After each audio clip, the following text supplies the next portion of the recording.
Item 12, Mike DeRay, responsible contractor.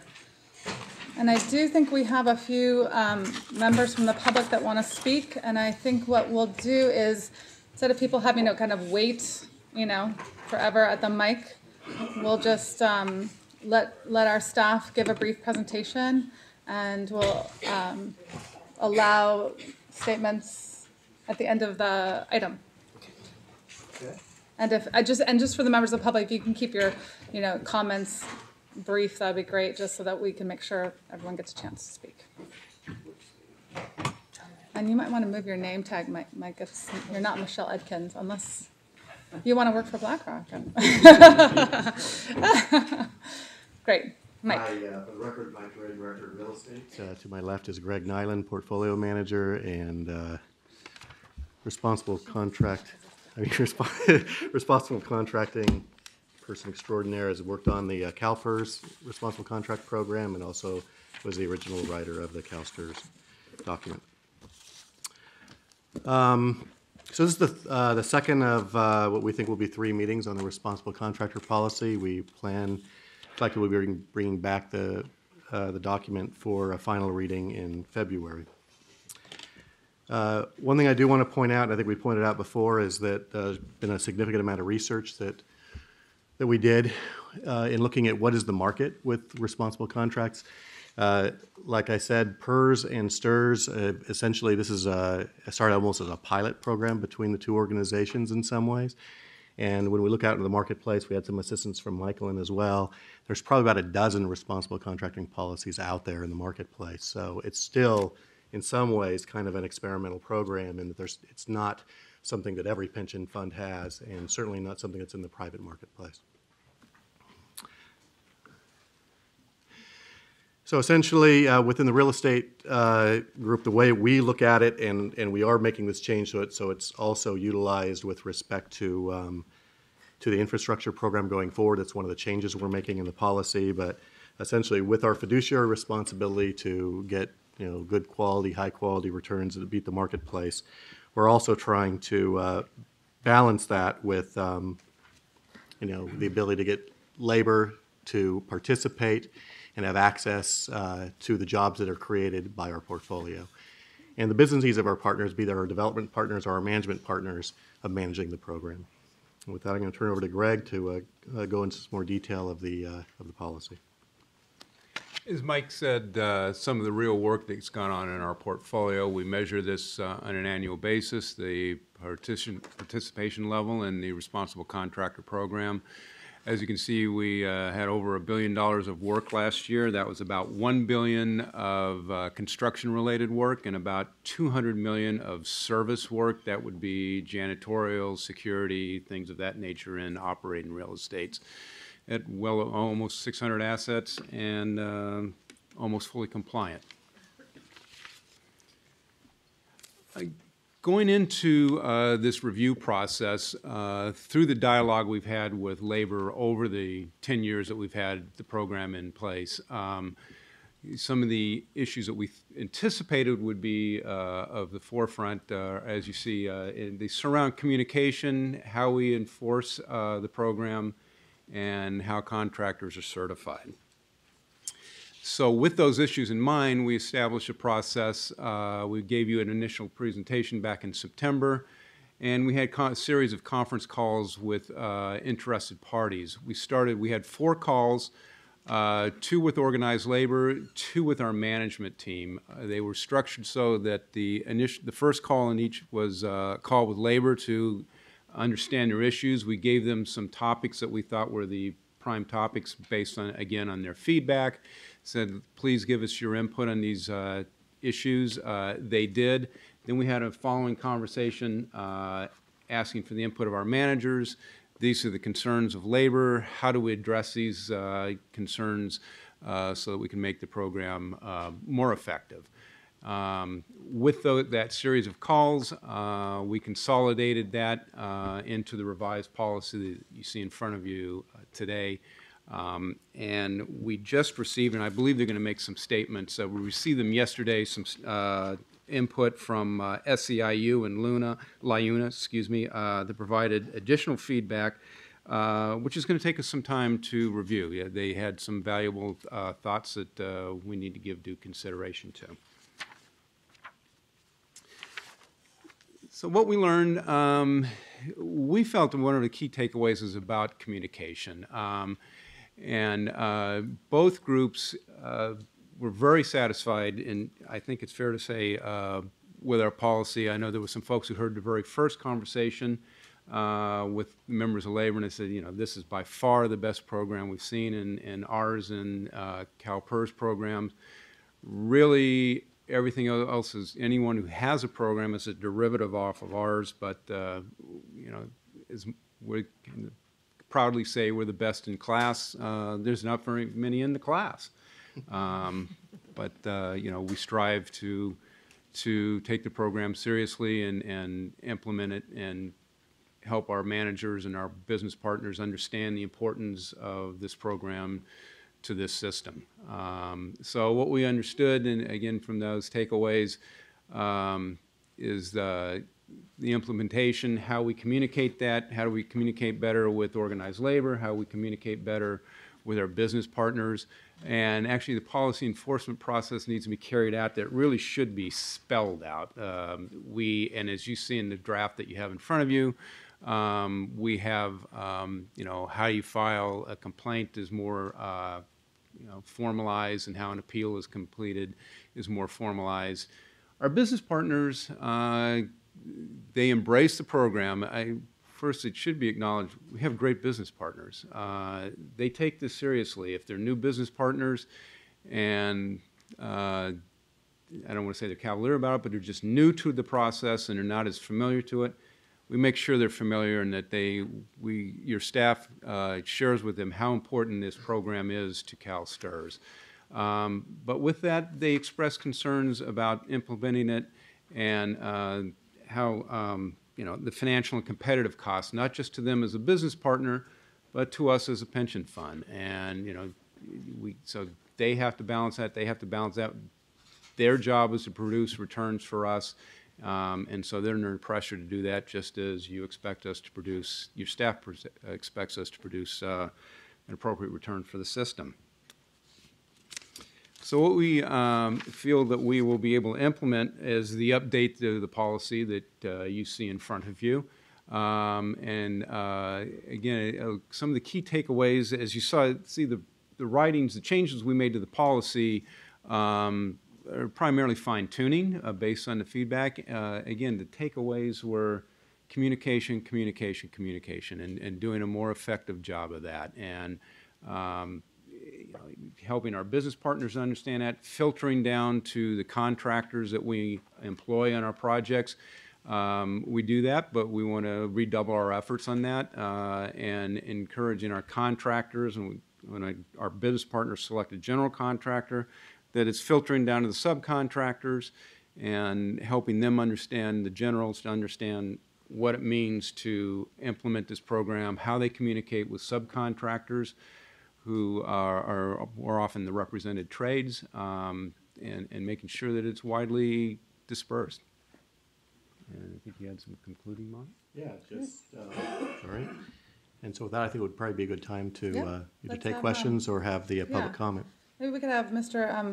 Velez from Iona and Mr. Ring, or I should call him Brother Ring from SEIU, come up to the microphone. And we'll go ahead and start with Mr. Velez and just giving some feedback, because my understanding this is a first reading. We're going to continue probably between now and February, have probably another round of conversation with stakeholders. And I guess I personally want to thank staff, both of you. I know our staff has worked really hard to engage stakeholders and get input. We know we can't do, you know, we can't change the world, but we would love to do what we can to make sure our policy works for folks. So, Mr. Velez. Hi. Good afternoon, Chairwoman Hendricks and members of the Investment Committee. First and foremost, we would like to also thank the board and the staff, specifically Mike and Greg and Dilo from Infrastructure, for working with us on the revisions. We certainly do support some of the changes that have already been made in the policy, such as dropping the threshold to 50%, the ability to cancel contracts, greater emphasis on due diligence and risk management ahead of time. We really appreciate those efforts. We've learned a lot over the past 10-plus years that the policy has been in effect, and we really do appreciate that the policy has been in effect. As is mentioned, a lot of pension funds don't have these policies, and we really appreciate that. We think a lot of the problems that have begun to be addressed are with communication, and through staff, we've been able to communicate our concerns with managers in a greater fashion, and hopefully those dialogue and conversations will continue into the future. We do have a few suggestions that didn't make the draft now that we think are extremely important, specifically on the construction side of things. One of them is there has been no new notification language added, and we think that's very important. For our contractors to effectively be able to bid on a project, they first have to be notified. They have to be notified in a time frame that is commensurate with them being allowed to put together a bid. Oftentimes, that takes multiple weeks to accomplish for a contractor, so that's a huge, huge issue for us. We think some more clarification on what the industry best practices are, because again, that can be somewhat subjective. What we think are industry best practices may not be what managers see as well. Sorry, I'm trying to consolidate so I don't take up too much time.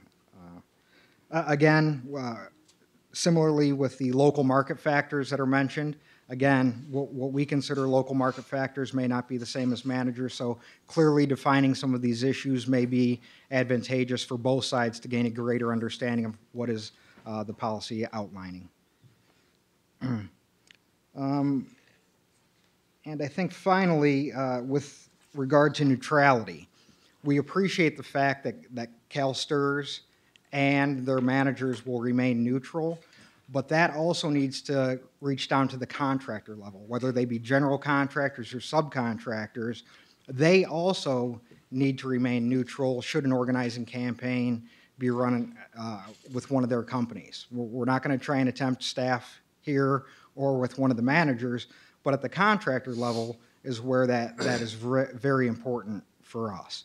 Other than that, again, we thank you for having this policy and appreciate your time. Thanks, Mr. Velez. Appreciate it. Brother Ring. For the record, Michael Ring with SEIU. It's good to see many familiar faces here. Used to represent SEIU working with all of you, and it's a pleasure to be back. Today I'm just trying to pinch hit for my colleague Marguerite Young, who had to be out at a meeting in Denver. And actually, I thought I was coming to Agenda 15, which is Harry Keeley and Michael Ring bemoan the fate of the New York Jets. But we'll skip that because that would be too sad. And Brother Keeley will keep pulling it together there, brother. Hang in there, Mike. No Next problem. year. Next year. There's always next year. Next year. Some comments which are similar to Isaac's comments, and I'm going to try to. I'm really just, you have these, and so I won't go through everything. And Marguerite wrote this up. I think, again, she wanted to share her thanks to Greg and Mike. We really see all of you as important partners in our work. As you know, SEIU has members not in this fund, but in many funds, and we really understand the fiduciary duty that all of you as a board and the staff face. And we really believe that this project of the responsible contracting work is about everyone being successful. That's really the point here, is we believe strongly that a strong, well-paid workforce will also provide long-term returns for you and have your managers be successful in the real estate portfolio. So we look at you as partners in this regard and really appreciate the work that you do with us. And I know Marguerite wanted to emphasize that. There are several parts of the updated policy which she highlighted as Isaac had done that are really significant to us that we really appreciate, including the threshold issue rising to 100%, the stakeholder level going down to 50%, the applying the policy across the portfolio, et cetera. She's elaborated a couple of others, but those were some of the highlights. A few things that we'd appreciate you guys continuing to take a look at as you continue to debate this. One was in the area of defining what best industry practices means. And I think going back to Greg's comments, this is something that not everyone does. So trying to define that is a challenge, and we appreciate that challenge and are happy to work with you because we do a lot of market-based work in terms of trying to figure out how our janitors and security guards, as you know from even operating in this building with us in this way, and we'd happy to work with you on that. Similarly, I just mentioned it, the local market conditions and identifying the list of how the fund is going to identify the best responsible contractors and kind of track that. I think is a challenge. We know it's a challenge. We look forward to working with you both in the policy and implementation on that level.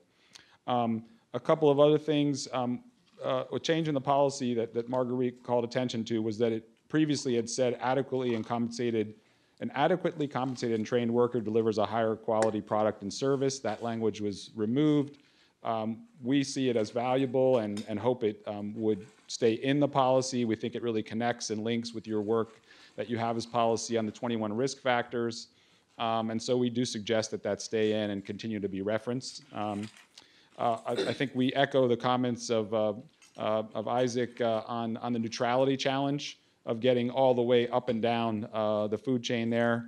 And we know that's a challenge, but it is the place that we end up working with you on, is that the way we usually find out about this stuff is something is happening at the property level, and we're trying to work with you all to make sure that doesn't go it gets resolved at the property level. So I think those are the main things. There is a big challenge, I think, that we want to share with everyone is how do we actually work with the industry to figure out and verify that some of these things are followed, not just when someone is actually caught not being a responsible contractor, but that there's some process that people are responding to. And I know Marguerite had used the word audit, that can be a very challenging word and sounds like we're calling in the IRS or something, which is not what we're doing. So I think we're totally open to working together to figure out what that is. And it's a part of, again, referring to Greg's comments, to people that kind of experimenting in this area and figuring out as fiduciaries how we do have long-term value created through this work. So those are our comments. Appreciate the opportunity to see you all again and share these with you. And I'll turn it over to Ms. Giacchino from Unite Here. Thank you. Thanks, Mike. Just a comment for the public, if you could fill out this piece of paper and hand it to the CEO if you want to do public speak, it just helps us have an orderly meeting. So just for next time, Melissa, if you could please do that, that would be helpful. Thank you. Duly noted. I appreciate the opportunity to speak. Thank you for accommodating me. Alyssa Giacchino from Unite Here. For the record, I do want to echo what the other labor representatives have said. Unite Here appreciates, being invited to participate in this process. We commend CalSTRS for undergoing this review. And, some of the revisions that reflect the earlier conversations, I'd like to underscore as well, lowering the threshold, enhanced due diligence, and expanding it across asset classes, I think provides CalSTRS great tools to work with managers around mitigating risk that arises from labor. One of the areas that we'd like to continue to have dialogue around, and there's some language in here, and we'd like to continue to look at it, is the question of commingled investments, where as a partner, even from a minority position, there are situations that may arise where CalSTRS is exposed to risk based on how managers deal with or don't labor situations. And so I think that's another area that we'd like to continue to have dialogue on. I appreciate the opportunity and we'll continue to dialogue with all of you. Thanks, Melissa. Appreciate it. We do have another member from the public speaking on a different issue, and so I will ask that person to speak at the end of our board meeting today because it's not related to this particular issue. So Mike, what I heard was that there were just several comments around definitions of best industry practices, about local market factors. I saw you guys taking notes. I think the neutrality, I did have questions about that neutrality. There was a whole paragraph added under the neutrality, so I think there were questions about that and sort of how does it filter down to the contractor, subcontractor level. And then the verifying the policy is followed. I think that's always the question with some of our other policies too, is just we have these great policies and how are they, did that capture the basics? There's also the notification issue. Right. To make sure there's proper notification, so folks who want to bid on these projects have adequate notified early enough. Yes. So those capture to you the comments? We were able to receive a both SEIU and LiUNA gave us a couple pages and that address it, and we'll go through those with them between now and when we bring back the policy in February. Excellent. Thanks so much, you guys. Appreciate it. All right. All right. And we are going to move. I will ask the indulgence here again. I feel like I'm always playing musical chairs with our agenda. Let's see, where are we? Chris, is it all right if we do CEM? You bet. Is that okay? And then we'll come back to 13 and 14? Is that all right? All right. So item 15, and then we'll go back to 13, 14. Deborah Smith, and I don't know if I'm saying, is it Roger or Roger? Is there just a misspelling, or? No, That's how you, oh, okay, very interesting. Roger. Welcome. Thank you. How are you? Good.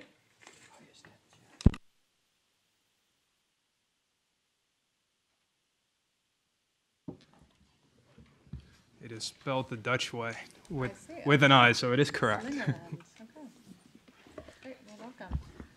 Good afternoon. Hi, Deborah. Deborah Smith, Chief Operating and Investment Officer. Before I get started, I'd like to make some introductions. So to my right is Melissa Duranco. She's an investment officer in operations. She helps coordinate since the point of contact person for the investment branch to gather all the information to provide for the cost effectiveness measurement or CEM survey. Also with us is Roger Singerlin. He is a director of CEM. He has a bachelor's degree from Miami University and also a master's degree in strategic management and finance. So we're glad to have him here with us today. Most of his colleagues are in South Korea at the CEM Global Leaders Conference. So And you get to be in Sacramento, yeah. I'm the lucky one, right? Lucky that you are, absolutely. this is an information item that we bring to you every November. It gives the board a good perspective of how the investment branch manages the investment cost. It compares us this year to our U.S. peers. Next year, we'll have CEM do a report and comparing us to our non-U.S. peers. You'll hear from Roger that CalSTRS is low cost compared to our U.S. peers. You'll also hear that these results are based on calendar year 2013 information.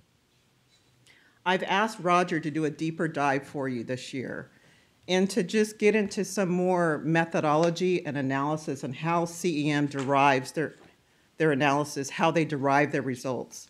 I've asked him to talk about what fees are included in their survey, which fees are excluded.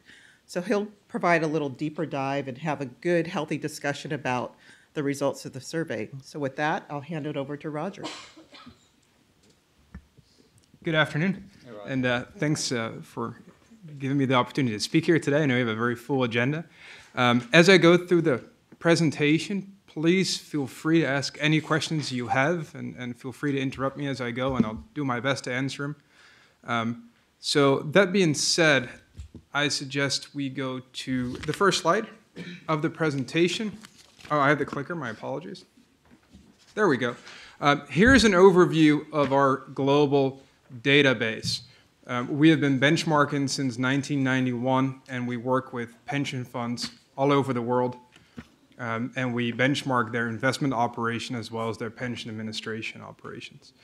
When we look at investments, these are the funds that we work with: 173 US funds, 85 Canadians, 66 Europeans, and 6 Asia Pacific funds. Sometimes in our analysis, it is necessary to use a default. That can be when data is not easily available or when within your peer group there might not be enough data. When we calculate that default, it is based on the data we receive from all these funds annually. However, for the comparison we do for you, for your cost status, we compare you to a peer group of funds of similar size. Given that you are one of the largest funds in the United States, I believe the second largest fund in the US, You can see here your peer group, we have chosen the 15 funds that are closest to you. One of the funds is larger than you are, and I'm sure you know who they are. The other funds are smaller. For confidentiality purposes, we don't show what their names are. However, they are all U.S. publics, and they are the large ones. As you can see, the median size of this group is $83 billion assets under management.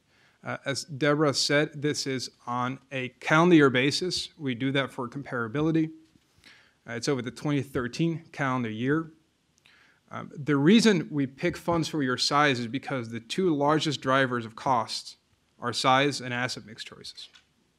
To eliminate the effect of size as much as we can, we pick this peer group. So as we go through the analysis, if we do cost differences, it's all based on the peer group that we have here.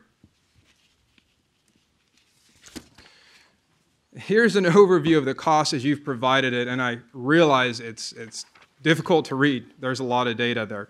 Yes. Just a note for the audience in the back, this is going to be available on the website. We apologize. We knew it was too small when we saw it on the screens here.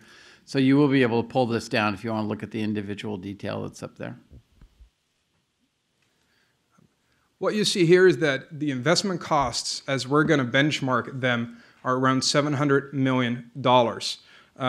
If you can read it, what you can see is when we look at the column for performance fees, you'll see that when we go into the private asset classes, you'll see excluded mentioned everywhere, meaning we do not include performance fees for private asset classes in our benchmark analysis.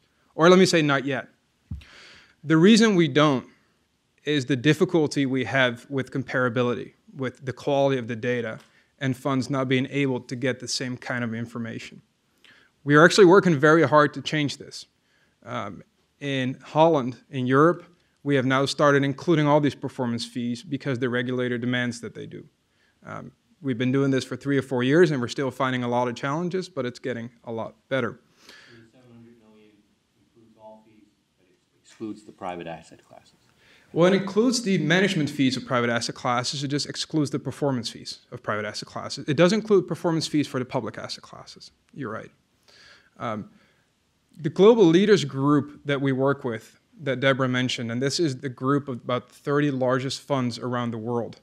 Every year with them, we do a research project.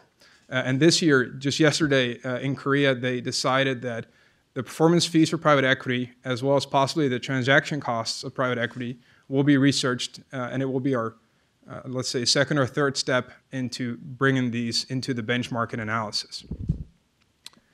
If I could just add, Roger, so the active base fees for the private assets, so for private equity and real estate, as Roger said, it's including the management fees. It's not including carried interest or performance fees. It is also including legal fees, such as when we have to use fiduciary contractors or legal contractors to help us with our private assets. Exactly. And starting next year, we will start including hedge funds performance fees. So we now have enough data that we can do it, and we have the ability to clean the data properly. So we know that what we're getting is true and correct. So you will see some changes starting next year. When we look at the development of your costs have been declining over the past few years. This is a trend that we see amongst most U.S. public funds, except for your peer group. In your peer group, costs appear to be going up on average. Where do we see the differences? Well, they're going down pretty much all across the board, public asset classes, your private asset classes, as well as your oversight.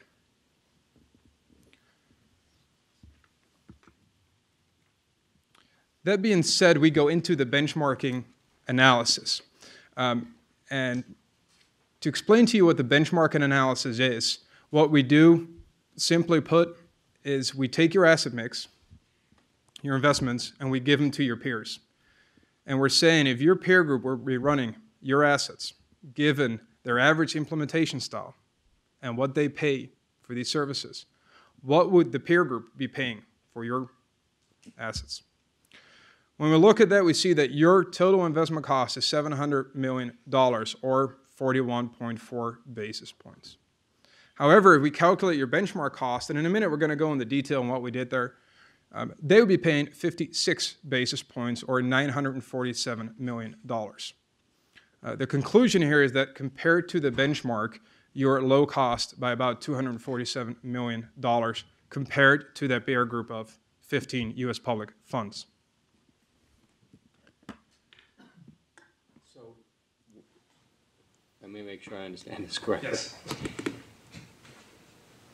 When compared to a benchmark of 15 U.S. public funds, we're paying $247 million less in those fees.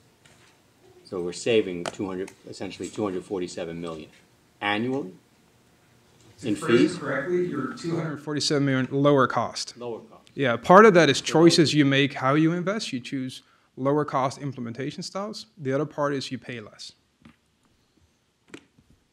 Well, that was my question is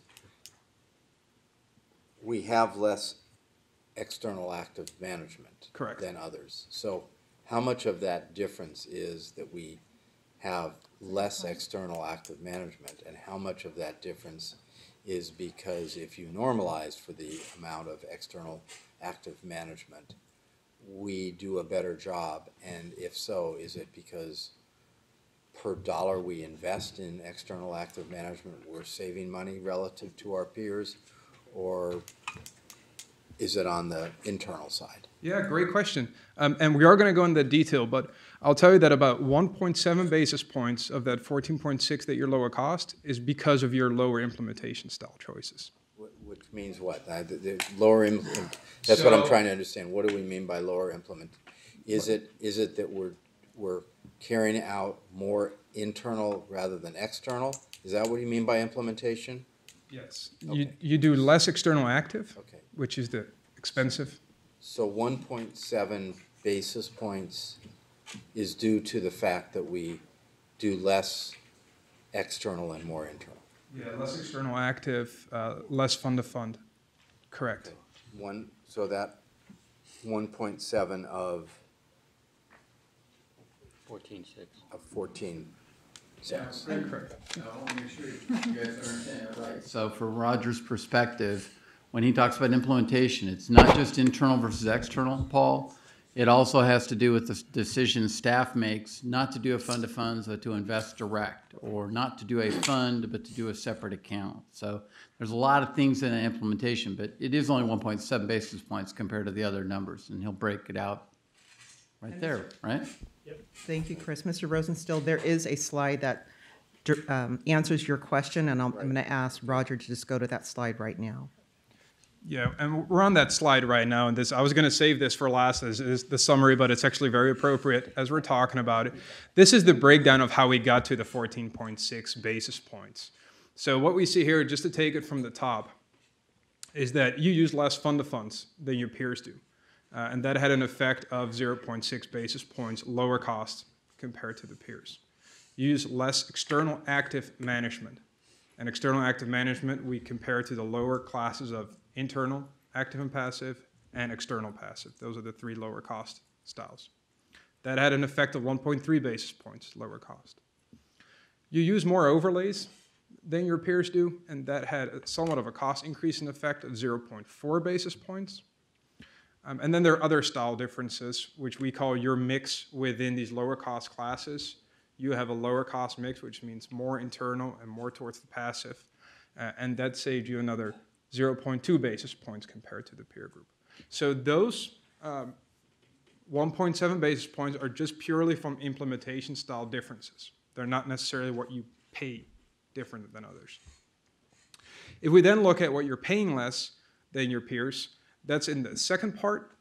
Your external investment management costs are 12 basis points less, or $200 million. That's where the large portion of the difference comes from. Your internal investment management costs, 0.4 basis points lower, and your oversight, 0.5 basis points. Jump in here. So Roger, Roger, you couldn't see me, but I was holding my fist back here. So I want to give a shout out to the staff. We were talking about this earlier, and you asked, are we lower cost? There's your number. If you saw those other 15 funds. If you had their staffs in here, then the group that sits behind me, you'd be paying 12 basis points more for your outside managers. It really goes to their negotiation skills, not about private equity, but it's also global equity, it's fixed income, it's Stephen. As we discussed in closed session, we're tough, and they really I give them a lot of credit. We have some tough negotiators. Thanks for bringing that up, Chris. Harry? And I guess to emphasize to the teachers in the back, 12 basis points doesn't mean much, so let's put that in dollars terms. Their negotiation saves us, we estimate, $200 million a year in fees per year. so Chris, so if the savings is, I just want to make sure my thinking on this is in the ballpark. So if our costs are $200 million less in fees that we're paying, does that mean we then have $200 million working for us in some investments that over time compounds into, 200 million is a real number to me, but into real money? So we're not paying those in fees, so it's working for us on the other side It's an investment dollar. in investments, right? That's what we want. Essentially, right? I'm going to one of my goofy analogies. We had this come up in closed session. This is a drag on the portfolio, and I tell you all the time that we pay attention to cost. Think of this as your miles per hour. Our car gets 2 gallons per mile better average mileage than the other pension plans in the room. And so over time, that adds up, and we travel farther at a lower cost, and we're farther ahead because they're stopping at the gas station more often. So, it's a drag on their returns. It's a tailwind to us, and you're right, it compounds in that savings. Harry? Yes, thank you. I've always felt that our staff works very hard to negotiate competitive, very low fees, but what I haven't seen explained, maybe I just missed it, is how you normalize these costs or rationalize these costs between the different fund sizes. Because I know myself, I've negotiated fees in this area before, and there's break points, for size and allocation, how much, if you're going to have a $100 million assignment versus a $20 million assignment, the fees are going to be very different per $1 million of assets that are managed. So I haven't seen you address that. That's a great question. And you're right. Size is one of the large drivers of cost, as is asset mix. And that is the main reason why we choose that peer group. We choose the peer group as close to your size as we can to eliminate that effect of the size. So there's economies of scale. But it still exists then if you're one of the largest within that grouping. Absolutely. Okay. Yeah, there is some of that, absolutely. Which is why we've asked them to consider a global group. Because, we recognize the U.S. funds are just not big enough. Texas is nipping at our heels, New York Common, but let Neil, because I know PCA sees this at other funds. But the global group will bring in some of the Canadians, the Dutch, and we think that's a better comparison. Yeah, I would just say some of your peers, and to the extent that CEM can adequately represent those peers, in a sense, are global. You're moving away. You're competing against sovereign wealth funds. It's the big Chinese, the big Japanese funds, the big Norwegian funds that are coming into the United States and buying all the real estate. Those are the people you're competing against. So to the extent that they can bring in the $600 billion Norwegian fund as part of your, then I think the scale issue is going to go away. But it could. We don't know that yet, but I think you get a pretty good representation if they can bring that in. Tom? Yeah, that's what we will do next year. Okay. We will compare you against a global group in which we have a lot of funds that are about your size, and we'll see then the effects of how that will look. Great. Yeah, absolutely. And I guess I have to bring this up over and over again because I think we're so used to history we forget. We brag all the time that we're the world's largest teacher educator fund, and we're number 2 in the USA. But we have gone from being in the top 5 in the world, I read and PNI. I hope the teachers in the back are ready. We don't even land in the top 20 in the world anymore because countries have privatized their Social Security funds, and then sovereign wealth funds have finally admitted their size. And it's not just that we're not in the top 20. We're like multiples smaller than some of the larger funds. When Sharon and I were at a conference, and I've been at conferences where we're the smallest fund in the room, and people are 400 billion and 800 billion, and we're just this little puny $180 billion fund barely able to get around. So it just, the world dynamic in about 15 years has really changed dramatically. From being the big kid on the street to puny. We're the Jets almost. Oh my God. No, we're not that bad. Oh. Already foul. Board foul. That was a board foul. I'm calling it right here. Board foul. I can't. Too painful.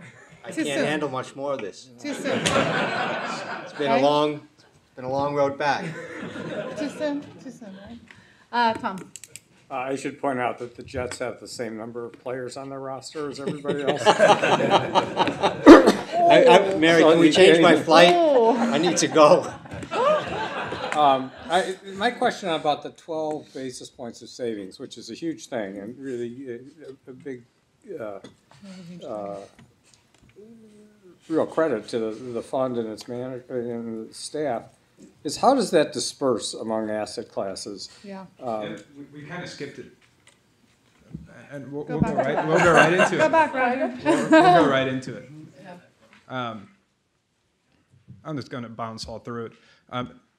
Real quick, here's an overview of the differences in implementation style that led to the 1.7 basis points. You got that. Once we've done that, on this page, we look at the cost of paying more or less for your external asset management. And I'll take you across the first line just to kind of give you an idea of what we do.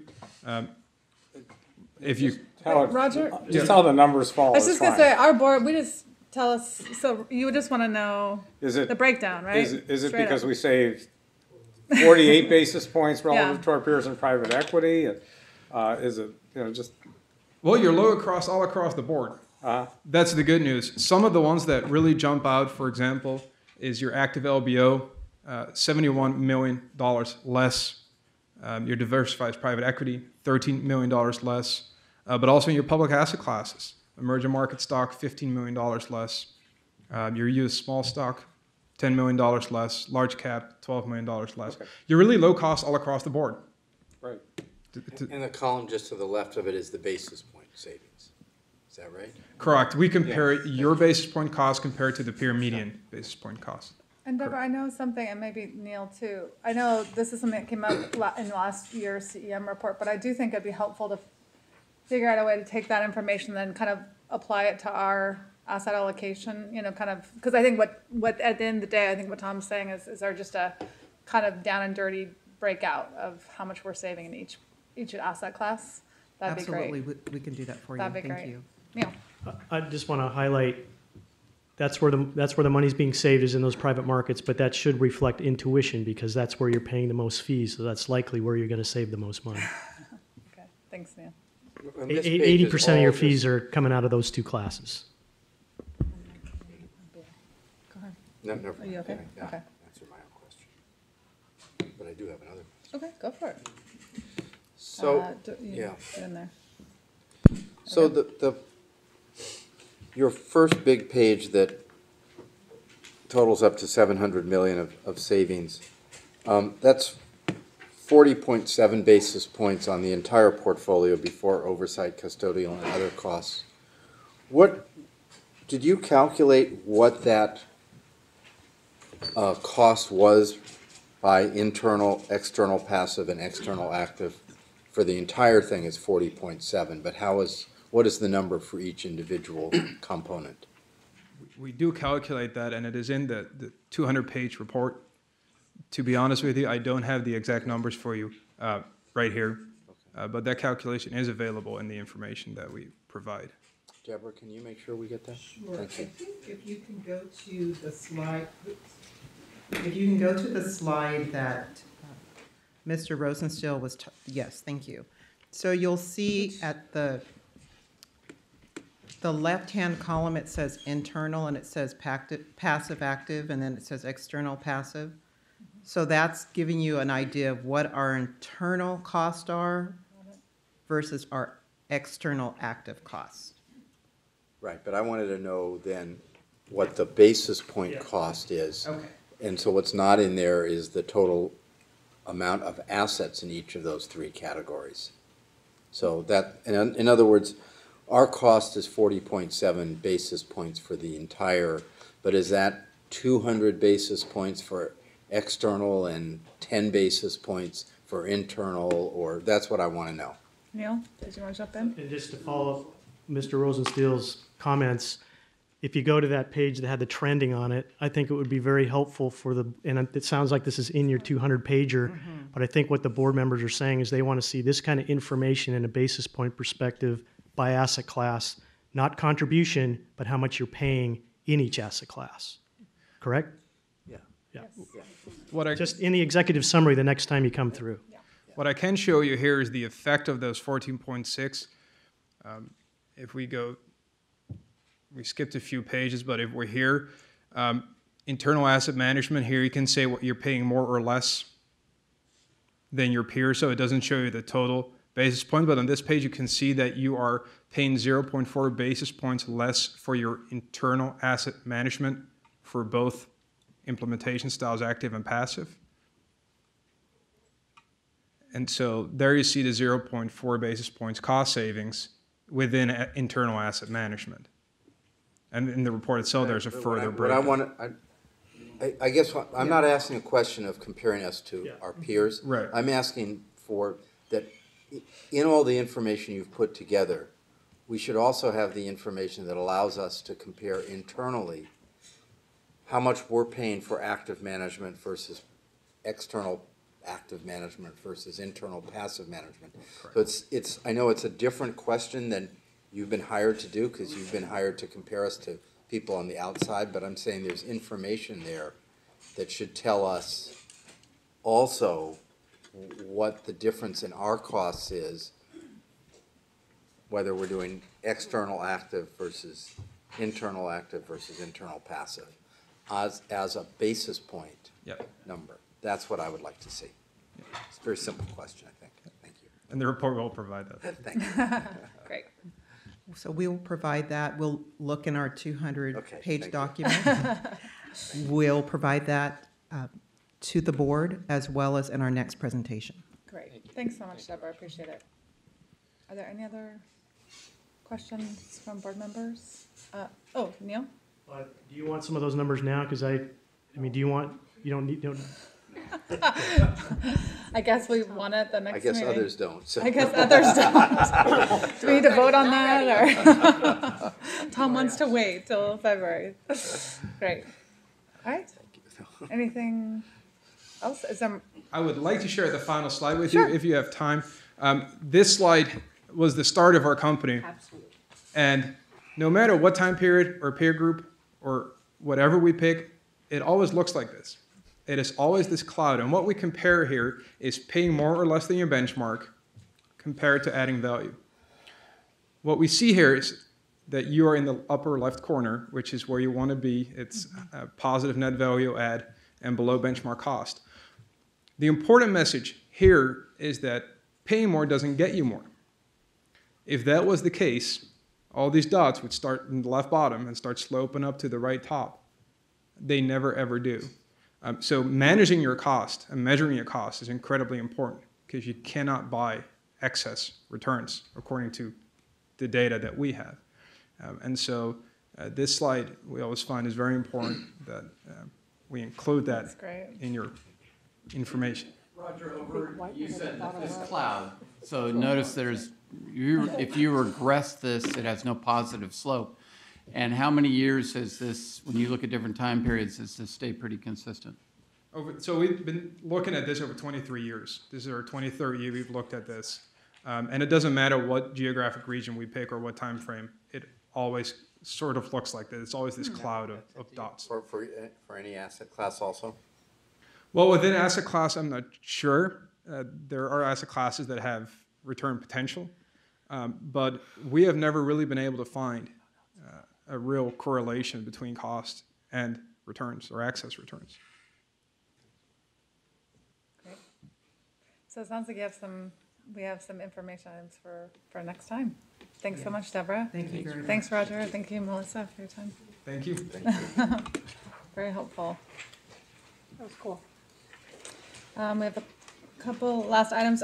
Chris, did you want to mention anything about, I know the board members received the letter from AFT. Did you just want to comment on that? I know Yes, I it was addressed to appreciate you. that. I neglected to bring that up. Under the responsible contractor policy, what we passed out to the board is that we had received a very nice letter from Randy Weingartner, the president of the American Federation of Teachers, and Sean McGarvey, the president of the North America Building Trades Union, thanking us for our work on the Clinton Global Initiative, but also for our effort to invest in infrastructure and to work on the responsible contractors policy. So as we tried to say, we sought a lot of input and we got very positive feedback from the national trade and labor unions, and this letter we gave you, I think, affirms that.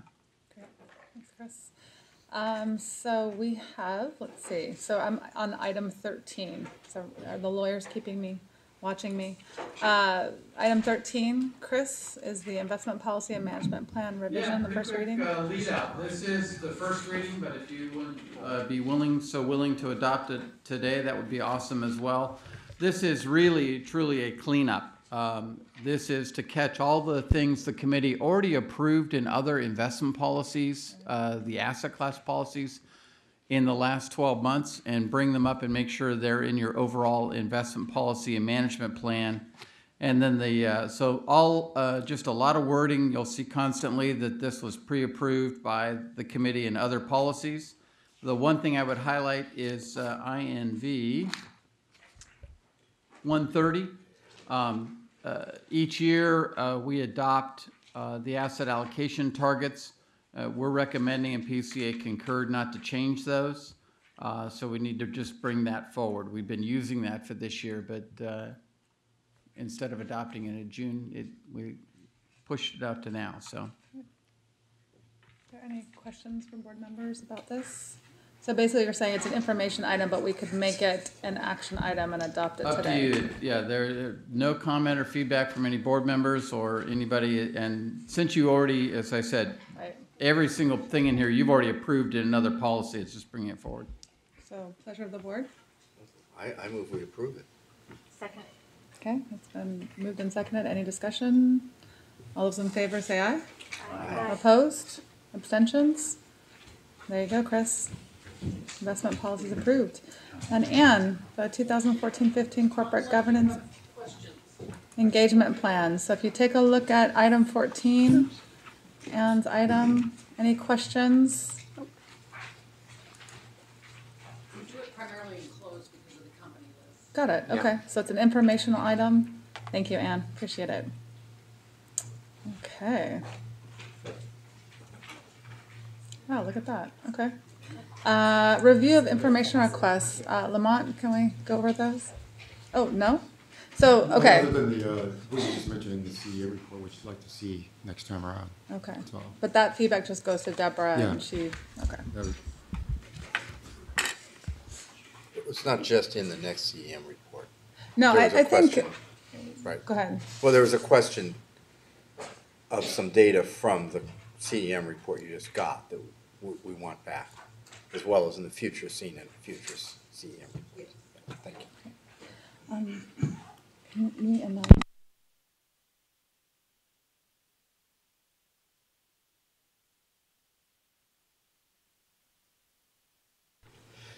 So take a look at the draft agenda for the February Investment Committee meeting. I think there'll potentially be a few changes, right, Chris?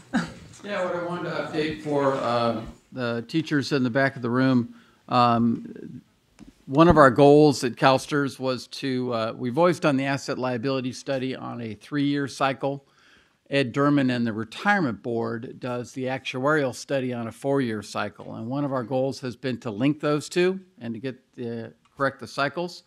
After showing the committee kind of a plan of how the actuarial report needs to be done by April of 16, working backwards on the clock, the investment committee is going to consider starting the 2015 asset allocation study, starting it this coming February at the next meeting. So item 11 on that draft agenda, INV 158, will be scratched, and what it will become is the beginning of the asset allocation study.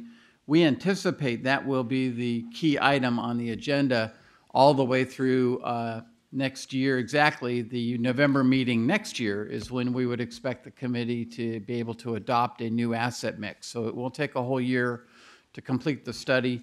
A lot of the discussion we were doing in the shortfall risk and the next two steps in that are going to be incorporated into this study. And the sustainability study we had planned for the spring is still going to happen as part of the sustainability committee and then future workloads. So the importance of the asset allocation and the importance of considering different assets, we realized they needed to be brought together in a cohesive mix. And just as a reminder, we'll have revised work plans for the investment committee and the regular board at the February meeting for members of the public as well as for the board. So, great, thanks, Chris. And opportunities for statements from the public. I understand we have Ms. Bosberg from. It doesn't say what you're from. Well, I'm representing a rapidly growing network of CalSTRS educators for fossil fuel divestment. Great. Welcome. Okay. First of all, I'd like to thank you for allowing me this time to comment, and thank you Sharon Hendricks and Paul Rosenstiel for requesting educational guest speakers to be a part of CalSTRS focus this year on sustainability. Finally, thank you, Jack Innes, for inviting Al Gore, David Blood, and Tom Steyer to February's meeting. We are living in unprecedented times. Last week, the Intergovernmental Panel for Climate Change issued its 5th report laying out the dire, irreversible consequences of global warming if we fail to reduce carbon emissions now. This September, the $860 million Rockefeller Foundation, who owes its very existence to oil, announced its divestment from fossil fuel.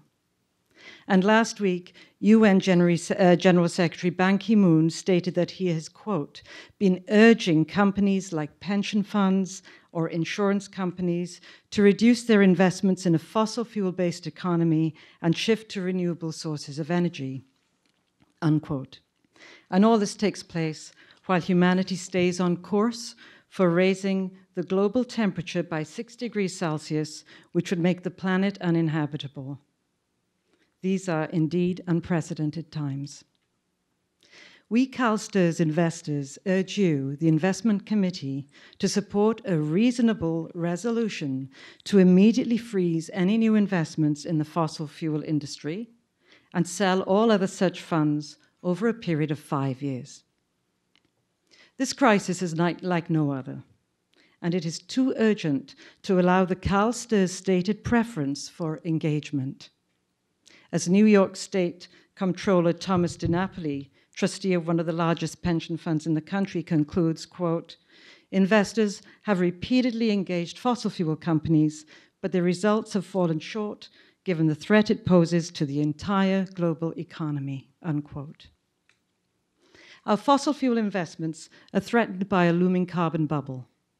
It is becoming common knowledge that to keep the global temperature from exceeding the dangerous 2 degrees Celsius, 80% of the proven fossil fuel reserves must stay in the ground, resulting in an estimated $20 trillion of stranded assets.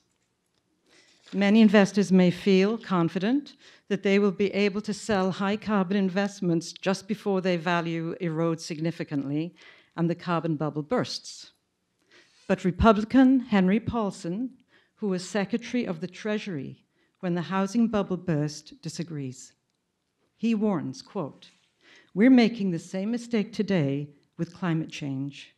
We're staring down a carbon bubble that poses enormous risks to both our environment and economy. We can see the crash coming, and yet we're sitting on our hands rather than altering course. We need to act now, unquote. Other investors may fear that divestment from fossil fuel stocks would reduce performance. However, a study from Impax Asset Management shows that over a 5 to 7 year period, investors could have substituted clean energy stocks for fossil fuel stocks without any negative impact on performance. Another study from a financial consultant agency, the Aperia Group, found there is a minimal risk, 0.0001 increase, and no appreciable effects on returns by comparing the standard Russell 3000 index fund and the same fund excluding the top 200 fossil fuel companies. Yet another recent study by S&P Capital IQ using the S&P 500 index shows that had divestment occurred 10 years ago, a $1 billion endowment would have yielded $119 million more dollars than the index with no divestment. So divestment from fossil fuel poses absolutely no threat to our portfolio performance. We live in unprecedented times, and we believe that you should heed the warnings of financial institutions such as HSBC, IMF, Citibank, and the World Bank that the fossil fuel industry is creating a carbon bubble that is a serious threat to our portfolio.